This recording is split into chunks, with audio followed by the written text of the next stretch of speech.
kind of knew that they were going to be even more hungry to owe us, and sometimes teams like that could be very dangerous. We just approached the final like finals in the past, and you know, we were missing some key players. You know, Ricardo was out and Ching was out, but again, we were always confident in all of our guys. You know, we'd always had problems with New England. I mean, they pretty much, once we moved to Houston, we used to do pretty well when we were in San Jose against them, but once we moved to Houston, I don't know what it was, we just couldn't beat them in the regular season. I felt like that was the best that we played in a cup final that game, especially in the first half. We created chances, and it was one of those things where, you know, we were letting them hang around, and you could see that, you know, they just kept coming and kept coming and kept coming in the second half. It's got to be a little bit, I think back post is probably their better option. Davis again, swinging for that back post. Davis has to race out of that corner to help out. Ralston on him. Ryan Mullen. Oh, far post De Rosario off the flick.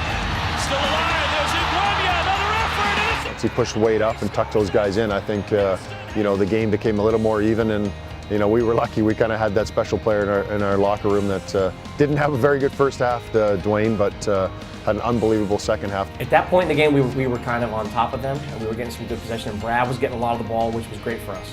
You know, because Brad's such a good player. I go back to guys really understanding guys and you know, reading each other's runs.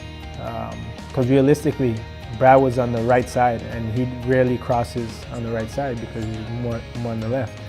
But you know, instinctual, he cut it on his left foot, and I seen him put his head up and then put it down. I said, make the run, and everything kind of happened at the right time. Ralston, the Graybeard, having a terrific final.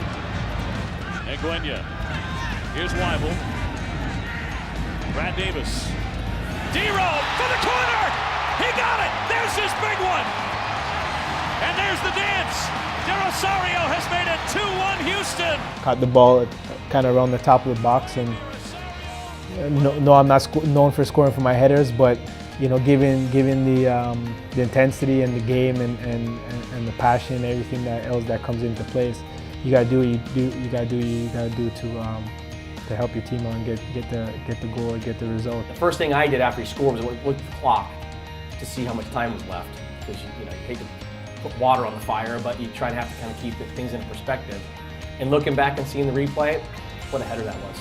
I mean, I think it was 15, 16 yards, and you get that much power from him as an in-swinging cross. It wasn't out swinging, kind of the ball was coming to meet him. He was just kind of helping it along.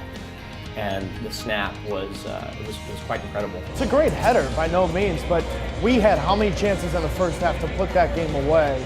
And Pat Noonan had some good chances. Early in the second half, we had chances. Pat Onstad, he may have had the save of his career on Jeff Lano's head ball where that game might have turned 2-2.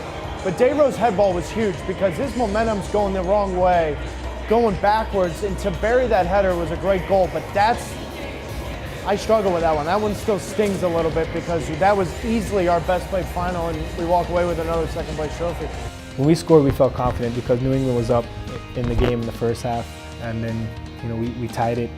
And you know, just the look on their faces after we scored the second one, we knew that they weren't too confident in coming back. Thanks to guys making big plays all around the field, we were able to win our championship.